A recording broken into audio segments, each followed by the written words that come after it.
WLR, Imro Local Station of the Year. WLR. Right, we're here. County final weekend, Sunday at 2 o'clock. Ballygunner and Passage. Derek McGrath, how are you doing? How are you doing? Good form.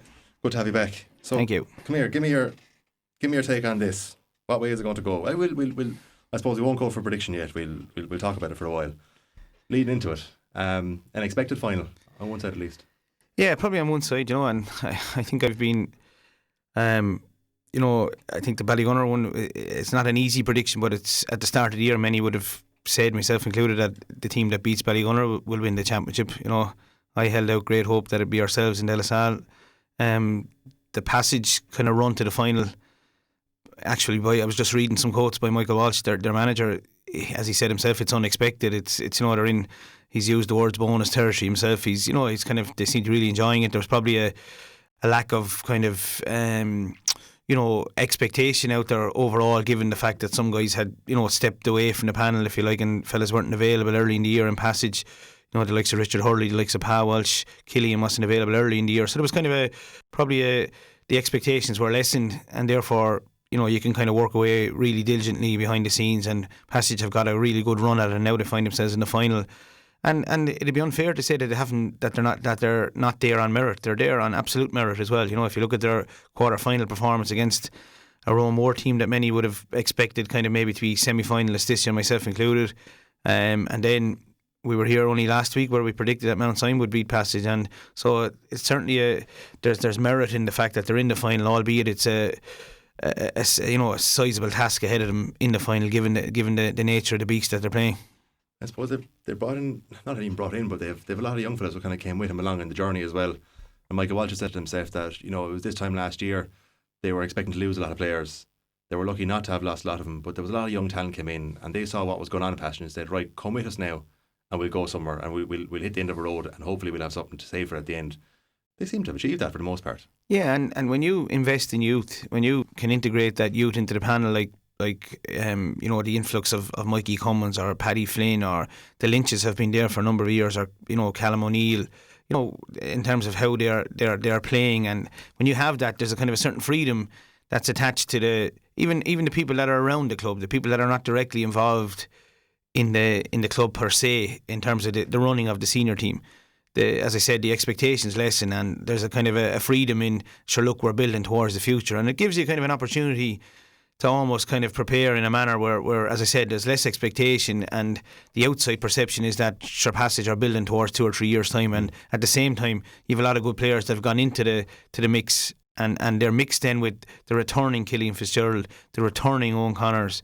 Even Thomas Connors got 20 minutes game time last week, and Thomas is a very seasoned and skillful player with Passage, so ever so slightly over the last couple of weeks they've been able to integrate those players back into the scene with the young lads.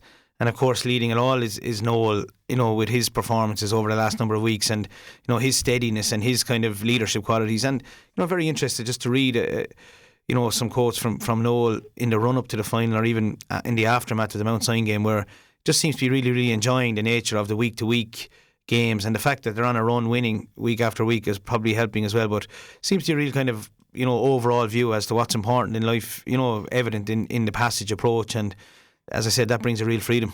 He was talking as well about the fact that they have all these club games, and that you're not being pulled from one to the other, and you have a lot of experience of that too. Like, how do you strike a fair balance of players who are wanting to play club but also really want to play for their county? And he's been able to have that focus on his club, which there's never a focus really. It's you always have one eye on one and one eye on the other. And for this while now, we talked about it a couple of weeks ago, it's fantastic for the communities, for the clubs, and then for the players in those clubs to be able to actually play for their parish or for their club and just give it the full everything that they have.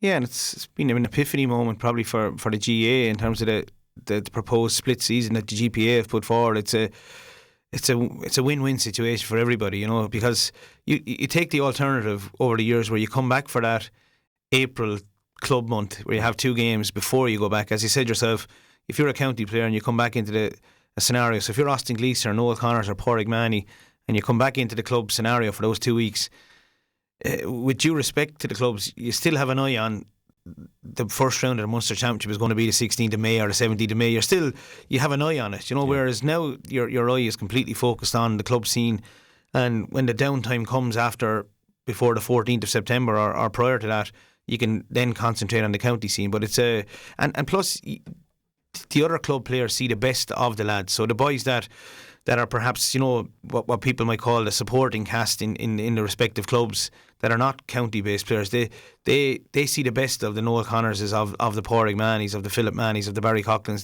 They see the best of those because they're not, it's one focus at the moment, and they can change their focus the minute the club scene ends.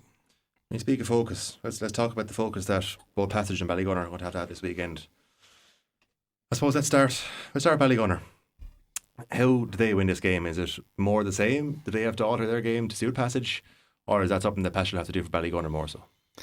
Yeah, well, I think, look, you'll hear a lot of commentary around Ballygunner because they're going for 7 in a row, and a lot of commentary around, is it good for water hurling that they're so dominant, etc. And I wouldn't even engage in a debate like that, because I know Ballygunner don't engage in debates like that. They're interested in just setting standards week after week, and so the possibility or the probability is that Ballygunner will, motivationally, they'll be hugely motivated. People on the outside will say, how could you be motivated when you're going for 7 in a row when there's possibility of no Munster Club Championship, and maybe they have their eye on a Munster Club and an All-Ireland. But and you hear a lot of commentary, Ballygunner were only in cruise control, they were in third gear, they didn't even go up the gears, or they didn't break a sweat, if you like. And I think it's the opposite. I actually think they're working unbelievably hard in every game they play. They're setting kind of metrics around their standards, whether it's tackle rates, whether it's hooks and blocks, turnovers, just working all over the field as one, and that's been led by some key leaders all over the field. So I think Ballygunner will just simplify it to that, if you like, for the week ahead, and they'll also have some perspective on the year that's been, in terms of the importance and the magnitude of being on the field with your friends and sharing the memories of county finals, and I think that's something to bear in mind, that maybe people on the outside might think that's just kind of par for the course. And if it's a case that Ballygunner are winning the game quite well or quite convincingly on Sunday, you may hear, look, they're only in third gear, but I actually feel they're in full mode all the time, and that's the nature of it, and it's people maybe that are a little bit naive in thinking that they're not. They're in full mode all the time, and that's the secret, and that's driven by their players and their management and the culture within their club. It's really a culture thing.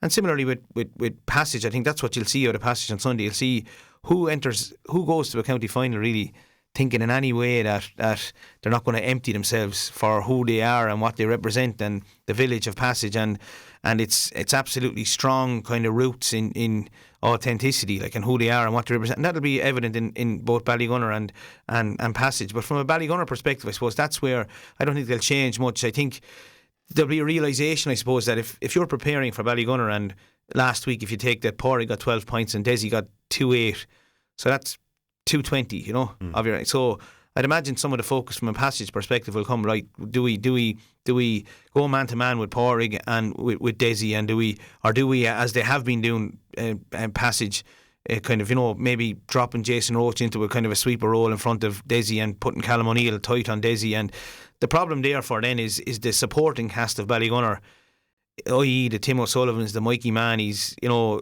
Conor Sheens, these guys that are, that are perceived as being supporting cast, are really, really good players. And invariably what you could see on Sunday is Deise being not reasonably well held, but perhaps held a bit, but opening up space for someone else, like a Peter Hogan or a Mikey Manny or a Kevin Manny, to do damage. And the other thing Ballygunner have from a motivational point of view, and you're trying to put yourself in their shoes ahead of the final, is it's the first final where the four Mahonys will start.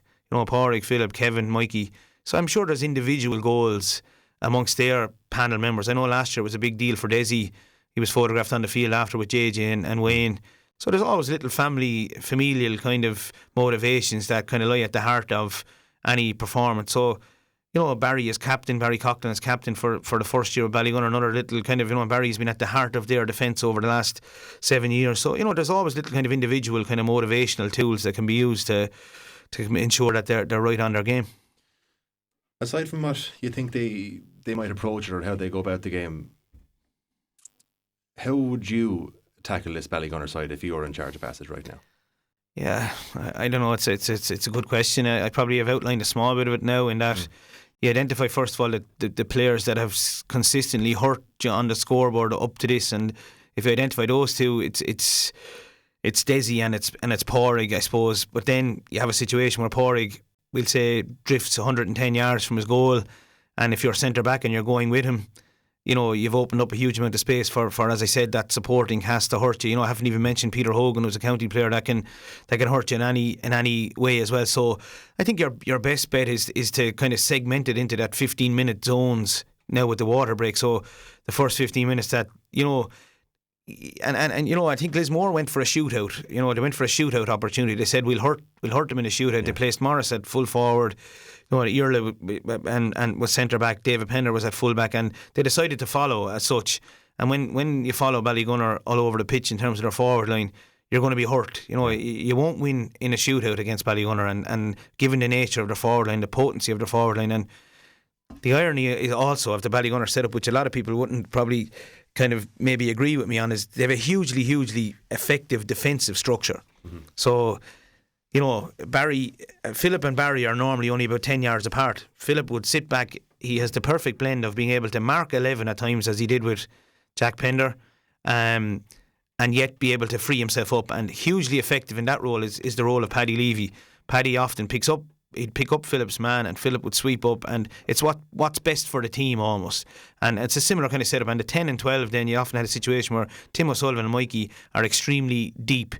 And if your passage, to answer your question, you have to have a situation where those deep wing forwards are nearly being picked by the opposing wing forward. So that becomes a war zone between your 10, 11 and 12 and their 10, 11 and 12. And your defence can almost stay zonal, if you want, for want of a better phrase. So that's the best chance you have. And you may even have to overpopulate that middle third with even more bodies and maybe run it through the lines for those first 15 minutes, or get a ball in. And they have a good outlet in Liam Flynn, in that he's very good in the air, and he's different, if you like, and you can get it into him in a one-on-one situation or in a 1-against-2 situation, and he can win it. So to answer your question in probably the most long-winded manner ever, it'll be with great difficulty, but it's probably, you know, which Passage have been doing. They've been playing two inside.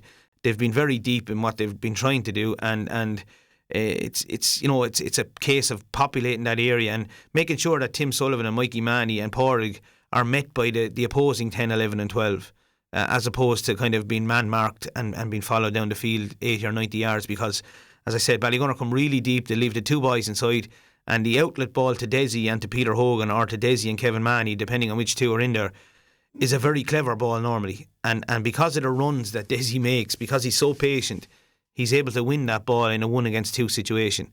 And, you know, in Welsh Park it could be a little bit more difficult to do that than Dungarvan, believe it or not, given the kind of confines of the space in Welsh Park. And so that'll be interesting to see Pasha's approach, but there's no simple solution to it. And Passage will be reinforcing the whole honesty of their work ethic and their whole making sure that they're kind of tight, if you like, and condensed as a backline, and their half forward line are deep, and they're working all over the field, and they have the pride that's inherent in their parish to make a go of that, you know.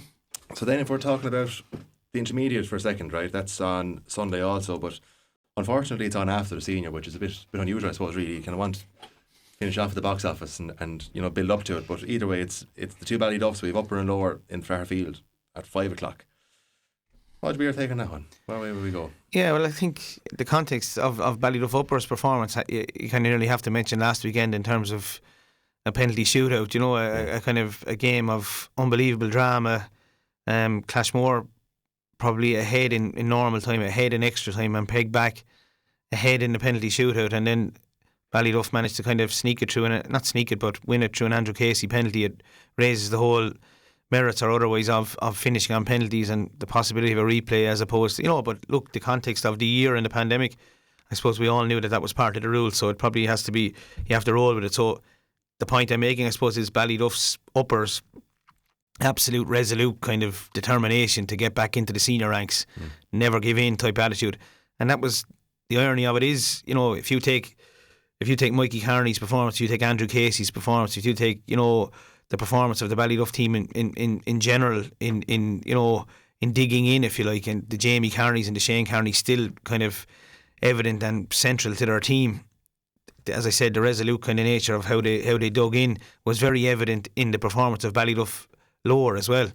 You know, and I'm a parishioner there in Ballyduff Lower myself. I'm living in Carrickphilip, so I'm in the area. So it's bedecked with both messages of support and red and white, and you know, Calum Lyons' performance for them against Dunhill and his possible performance will be kind of central to how they get on, if you like. The Dunphys as well, hugely central to it. Jack Kennedy, you know, really, really good as well, really good in terms of the experience that he brings, and obviously it took a brilliant save by Michael Atkins to keep Dunhill from winning the game, if you like. So it's very evenly balanced, very hard to call in terms of a prediction.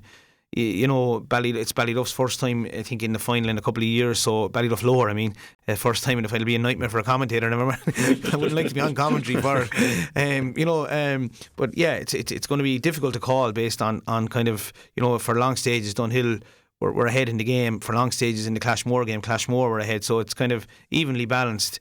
Maybe the fact that Ballyduff have come straight back down from senior ranks, that extra Ballyduff Upper have come straight back down from senior ranks, that extra bit of experience might hold well for them and get them over the line, but it's extremely difficult to call. So, if you had to call it East or West? Yeah, against my heart, I'd probably go with the West, but I hope I'm not welcomed in Centra and Kilmeaden with any kind of looks of askance or aghast over the next week or so if I get it wrong. I hope I'm wrong, given the fact where I'm living, and as I said, the Ballyduff Lower people have been very good to me over the years when I was Waterford manager. You know, just different levels of support from a neighbourhood trajectory or point of view. They've been extremely good to me, so I'm hoping they can get over the line. Yeah. Right, so you're on commentary for us in a while, of course. 2 o'clock as the throw-in. Are you looking forward to that? Kieran will mind you again. Yeah, I'm looking forward to the first final that I've ever been involved in from a commentary perspective. So yeah, looking forward to making sure I have my research spot on, and you know, looking forward to, as I said, leaving Kieran lead it and just being as insightful as possible in terms of what's happening in front of people's eyes, given as I said, the nature of the pandemic and the fact that people maybe be watching it streamed as well, and the commentary will be kind of streamed as well. So it's important to kind of do your homework in advance with. So looking forward to that. At least you having to deal with Ballyduff Upper and Ballyduff Lower repeatedly. Yeah, it's going to be a nightmare. Yeah. Derek, thanks a million. Good Not stuff. a bother. Sound, Nigel. Sound. Thank you. WLR, Imro Local Station of the Year.